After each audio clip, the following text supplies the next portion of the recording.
To Addis News Hour with the news, I'm Shifarao Lakao.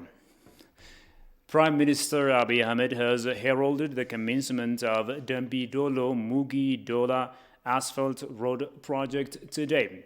The expense of the 50.9 kilometers road project is to be channeled fully from the government. Daniel Kasam presents the story as follows.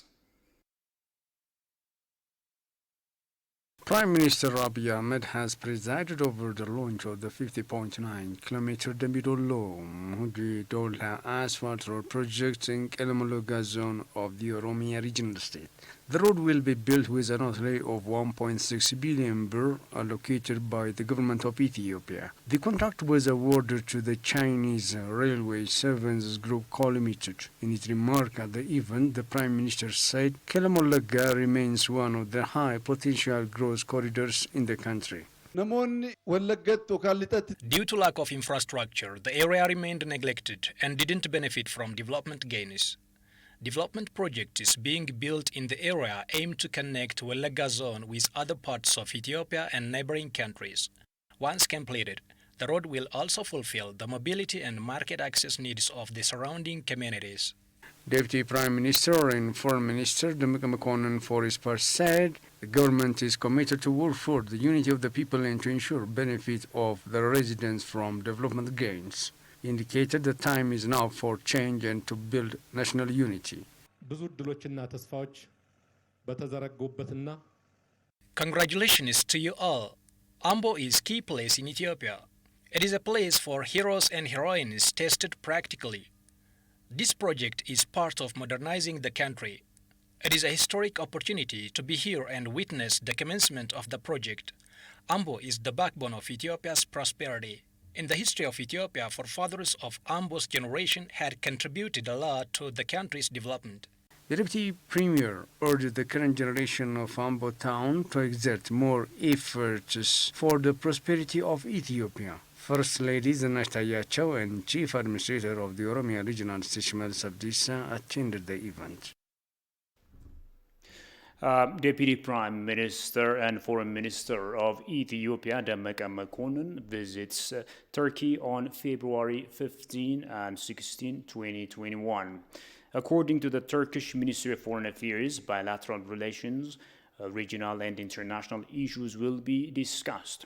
The ministry also noted that on the occasion of this visit, which marks the 125th anniversary of the first diplomatic contacts with Ethiopia, the official inauguration ceremony of Ethiopia's new embassy building in Ankara will be held.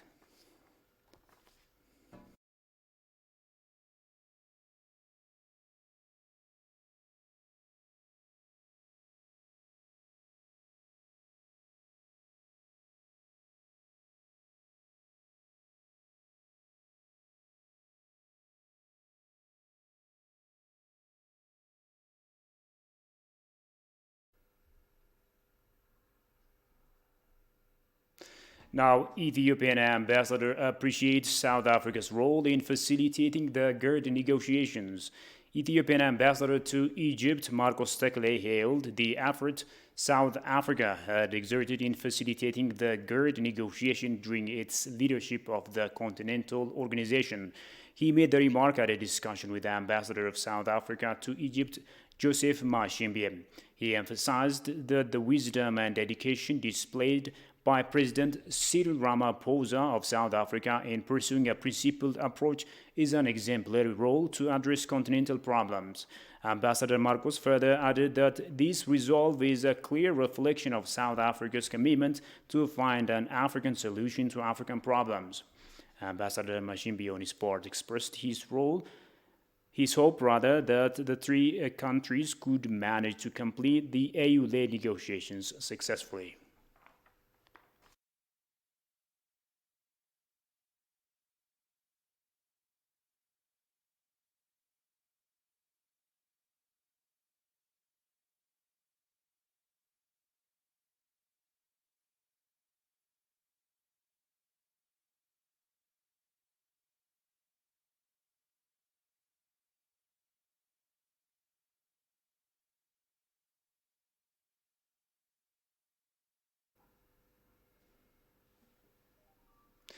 Ethiopia yesterday provided a briefing to resident ambassadors and diplomats of Asian countries on the current situation in the state of Tigray and in the country. The discussion also covered regional issues and areas of cooperation between Ethiopia and the Asian countries. Ethiopian State Minister of Foreign Affairs, Ambassador Redwan Hussein, explained to the ambassadors about Ethio-Sudan border issues, Grand Ethiopian Renaissance Dam talks, rehabilitation and delivery of humanitarian assistance in Tigray state. Regarding Tigray, he said the government has intensified its efforts to bring perpetrators to justice to ensure rule of law, besides providing humanitarian assistance to those in need and restoring infrastructure damaged by TPLF. He said the disinformation being released on social media regarding Tigray region is baseless and do not reflect the reality on the ground. The ambassadors and diplomats expressed their commitment to working together with the government of Ethiopia to support the rebuilding of Tigray region.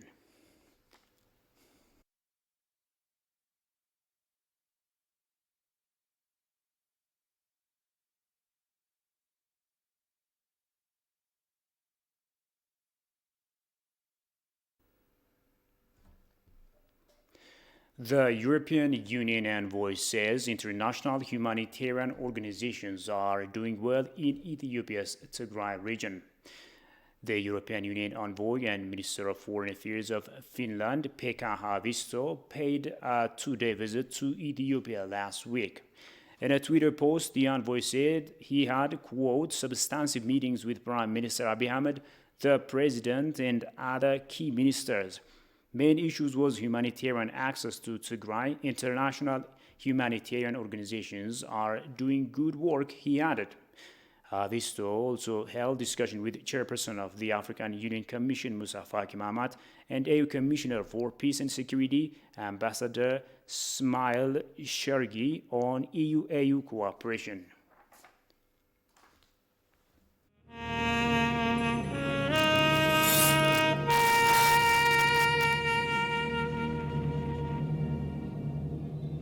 Now, in our story in connection with the victory of Adwa, historians at the University of Gondar say Adwa victory is a symbol of harmonious coexistence and unity for this and next generations. They've called upon Ethiopians to solve the problems they face in the nation in unison. Kazam Chane takes it from here. Der ganzen Welt ist sich fragt, was das Ergebnis Countries of the world do preserve their history, be it positive or negative, and generations could draw a lesson from that history. In related to this, the victory of Adwa is invaluable and unforgettable worldwide that made Ethiopia unique in the heart of black people. Historians stated that Ethiopians fought with swords and obsolete rifles, but they fought courageously to vanquish the Italian white soldiers at the Battle of Adwa that ended up Ethiopia defeating Italy shamefully. As an emblem of international freedom and defiance of colonialism, Ethiopians at home celebrate the victory of Adwa every March. On this marking day, they visit monuments and cemeteries designated to honor those who had fallen in the Battle of Adwa for the sake of safeguarding their beloved homeland. It is also typical for the country to conduct public ceremonies and lay wreaths, especially under the monument of Emperor Menelik II at Menelik Square. Officials usually deliver a speech encouraging a greater public to enliven the values of the victory of Adwa and learn from the patriotism of the heroes of Adwa who bravely resisted colonial rule. History and Heritage Management Department at the University of Gondar, Desalegn Bizuna, regrets that most Ethiopians do not know a lot about their history and the sacrifice of patriots. Usually most stay at home and only send visit statues and pay homage to patriots and war veterans in this national holiday. That generation was a critical thinker and aware of finding solutions to problems in unison. As a result, every Ethiopian today, irrespective of race, social and religious background, sees the victory of Adwa as eternal and priceless pride for all Ethiopians. current Ethiopia as our home is a product of social and historical processes in which many generations have been involving, so we all Ethiopians ought to run for solidarity.